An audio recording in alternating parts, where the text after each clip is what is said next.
Live from WTVO Rockford and your home team, Eyewitness News at 5 starts now. A Rockford police officer accused of sexual assault pleads guilty to a lesser charge. The punishment means he can never protect and serve in Illinois again. Criminals press their luck and rip off cash from local gaming machines. Law enforcement hope nearby camera recordings will help track down the thieves.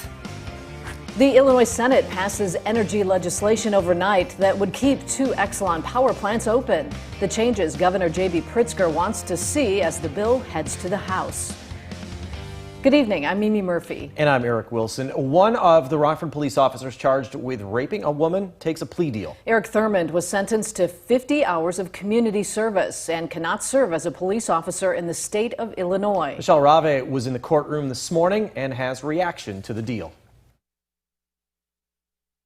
Innocent of what was originally charged. Nearly 2 years after being charged with sexual assault, Rockford Police Officer Eric Thurmond pled guilty to disorderly conduct. I'm sure Mr. Thurmond is happy that it is over.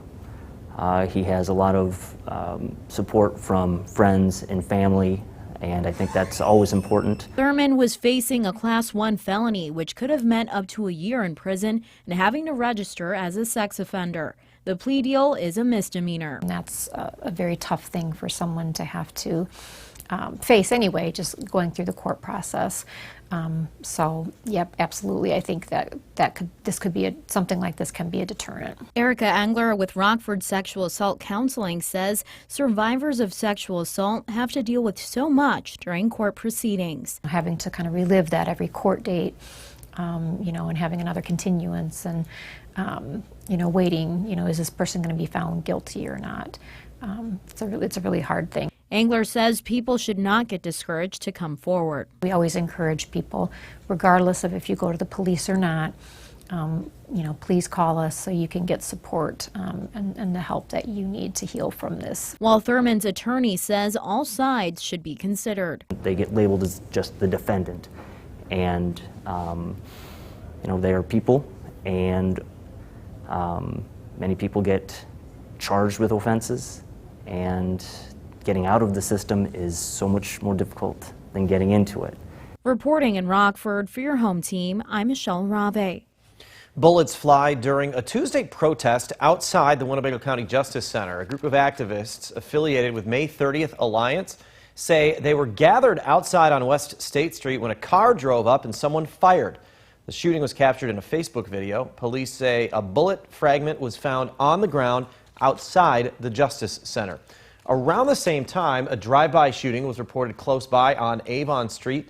During that incident, a car was hit more than once in the front passenger side and driver's side doors. No one was hurt in either incident. If you have any information regarding the shootings, contact Rockford Police. One of the brothers charged in the fatal shooting of Chicago police officer Ella French appeared for a status hearing in court this morning. Eric Morgan faces weapons charges and obstruction of justice. French was fatally shot during a traffic stop in West Englewood August 7th. Her partner, Officer Carlos Yanez Jr., was critically injured in the shooting. Eric Morgan's brother, Amante, is scheduled to appear Friday on murder and weapons charges. Thieves target gaming machines in Rockford area bars. Investigators say some crooks have made away with thousands of dollars in cash. There are reports in both Lee and Stevenson counties. Rachel Perry looked into this today. And Rachel, you're told this could be happening across the state line. Yeah, that's right, Mimi and Eric. So far, we know at least 4 bars have been hit, but I'm told it could be many more. And investigators are looking into a possible connection across several counties in Illinois. That the front door is pried open and all the machines are pried open, and we probably had a problem. In and out in minutes. Thieves take a crowbar to gaming machines. They came in the early hours of the morning and broke into all of them in 5 minutes and took off with all the money. Destiny Schwannard is the manager at the Loose Screw Bar in German Valley. There's no crime in German Valley. It was very surprising. It was a very quiet, very peaceful town where, normally happy here and nothing ever goes wrong, and it was definitely a shock. The Stevenson County Sheriff's Office is investigating 3 bar burglaries. Investigations Lieutenant Brad Curtis walked me through the timeline of events. July 31st, we had the loose screw bar in German Valley was burglarized. The gaming machines were hit. The next day, August 1st, we had the Right Out Corners tap was hit.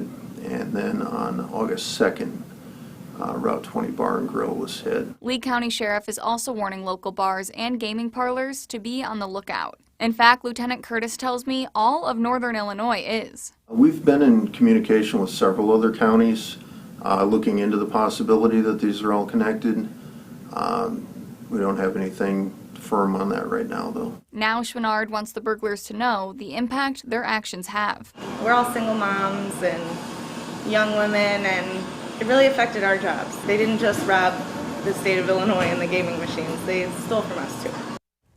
Lieutenant Curtis tells me they are going through the security camera footage from each place to figure out who did this. And the loose screw bar has since installed a new security system. Eric? Thanks, Rachel. The former marketing vice president of one of Rockford's big three hospitals pleads guilty to wire fraud and tax charges. Barbara Bortner was allegedly involved in a vendor scheme that cost Mercyhealth $3 million. Ryan Weckerly, the manager of a marketing agency, is also charged. The pair's transactions reportedly inflated prices to Mercyhealth and gave Bortner kickbacks. Neither suspect's hearing has been scheduled. The IRS led the investigation. The Illinois Senate made a major breakthrough in the push to pass Governor Pritzker's climate change agenda early this morning. Eyewitness News is keeping you connected to the state capitol. Clean energy negotiations had stalled in the Senate for 3 months, but around 1 a.m., the Senate president mustered enough votes to approve a clean energy deal that would require all coal and natural gas-fired power plants in Illinois to close by 2045. But the governor wants more. The administration says with the plants being allowed to stay open, they'll continue polluting the air. We're in the midst of a transformation to a new green economy. I think the coal plants are headed out regardless of the legislative action. I believe that we have listened to the governor's concerns and the stakeholders' concerns about real, meaningful decarbonization. Republicans raised objections over the impact of the economy and the electric grid. The bill would raise electric rates for homeowners by 3%. The bill now goes to the House. The highly anticipated bill has lawmakers across the state speaking out. We'll have reaction from state line Democrats and Republicans coming up tonight on Eyewitness News at 6, 9, and 10. In an effort to help the now thousands of Afghans seeking refuge, dozens of Democrats are calling on President Biden to increase the U.S. refugee cap. But Afghans aren't the only foreign people hoping to stay in the United States. D.C.'s Raquel Martin has more as she keeps you connected to the nation's capital. We have an obligation. In the wake of the U.S. withdrawal from Afghanistan, Missouri Congressman Emanuel Cleaver is one of dozens of Democrats calling on President Biden to more than triple the number of refugees allowed in the U.S. And those people put their lives on the line to help the United States. We've got to, I think, bring as many of them here as possible. Earlier this year, President Biden increased the refugee cap to more than 60,000. But Democrats say given the humanitarian crisis in Afghanistan, Haiti, and Ethiopia, that number should be no less than 200,000 starting next month. We can do this, and we should do this. President Biden has promised to increase the limit to 125,000, but has not announced any new plans to go higher.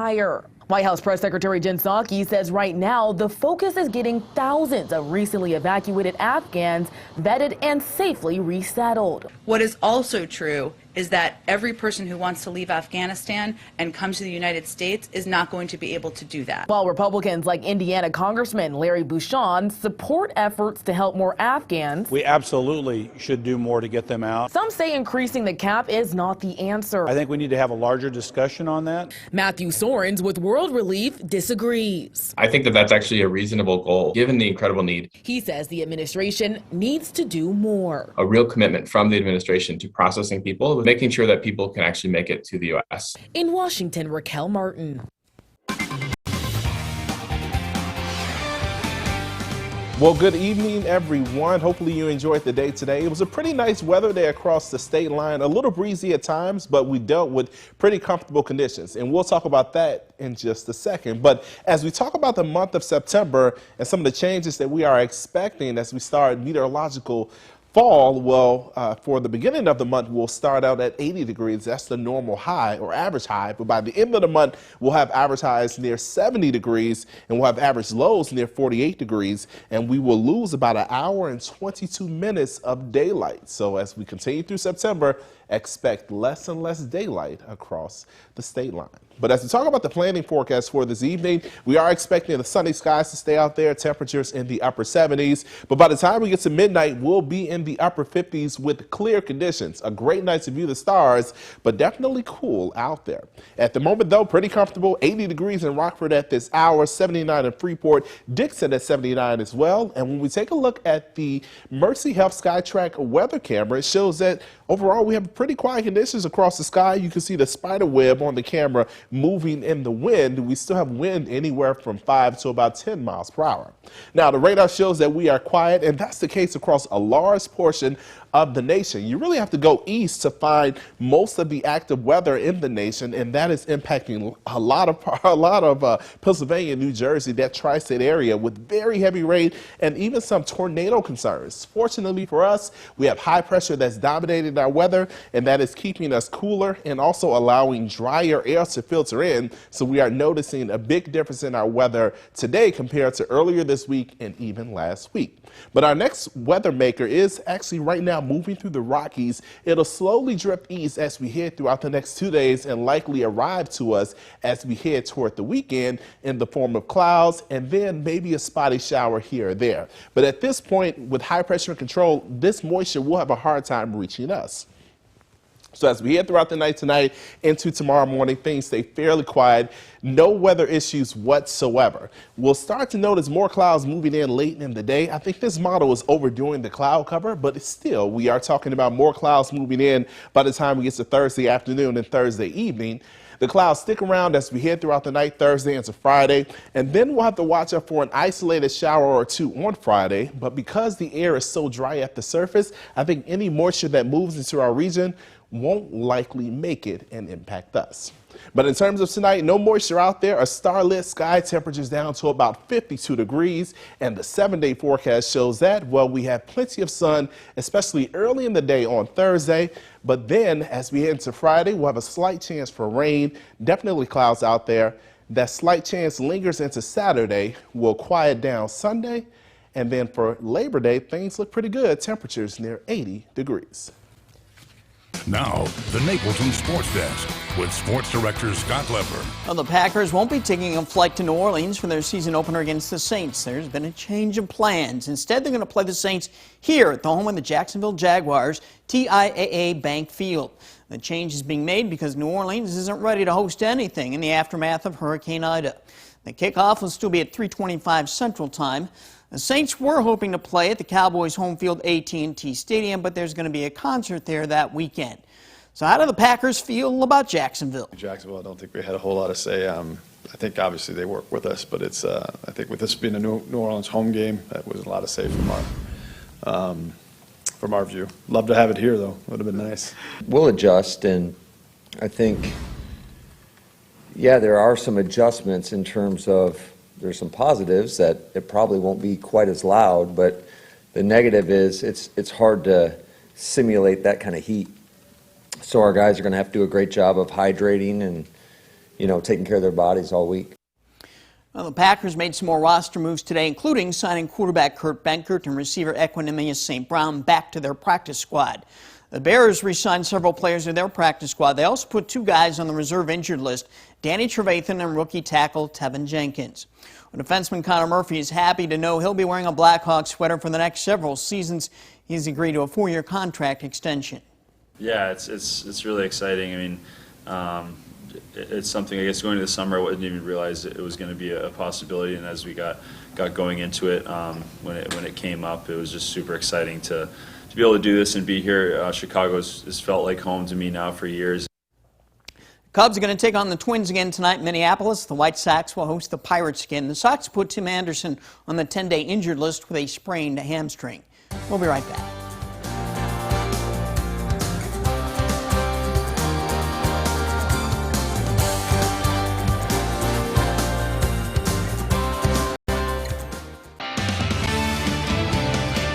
Marcus will have a final weather check in just a minute. But first, here's a look at what's to come on News Nation tonight. Tonight, a News Nation exclusive, an American stranded in Afghanistan. A woman who says she feels abandoned by her country and scared for her life. Her family working tirelessly to get their mother home. Said, you have failed our family. We are U.S. citizens. We were born and raised here. We are Americans. That's all we know. And you have failed us. What are her options to get out safely and why she was there in the first place? An incredible story you'll only see tonight on News Nation Prime. You can catch News Nation tonight on cable and satellite stations you see here. You can also head to newsnation.com. Other than a little bit of wind today, this was a practically weather-perfect day. Yes. Temperature was right in the sweet zone. We didn't have a lot of humidity. It was great. Yes, it was definitely a really nice weather day, and we are expecting another one of those days tomorrow. So if you love today, you'll get it tomorrow. But we are talking about some limited rain chances toward the weekend. Let's first start out with the First Warn Interactive Radar, brought to you by Rockford Auto Glass and more. And it shows that we are quiet at the moment. But as we take a look at the 7-day forecast, it shows that we have another nice day on the way for Thursday. Temperatures near 80 degrees in the afternoon. More clouds late in the day, and then a slight chance, an isolated shower chance for Friday. And then again for Saturday, you'll notice temperatures on both of those days in the mid-70s. Sunday, we dry out. Temperatures reach back to near 80 degrees. And then for Labor Day, Monday, we're expecting temperatures near 80 degrees, a few more clouds late in the day. But at this point, we're staying mainly dry, and then a slight chance for rain as we head toward Tuesday. Temperatures then in the upper 70s, and then we're in the upper 70s for Wednesday as well. Looking pretty nice. Thanks, Marcus. And thank you for spending a little of your time with us. Stay safe.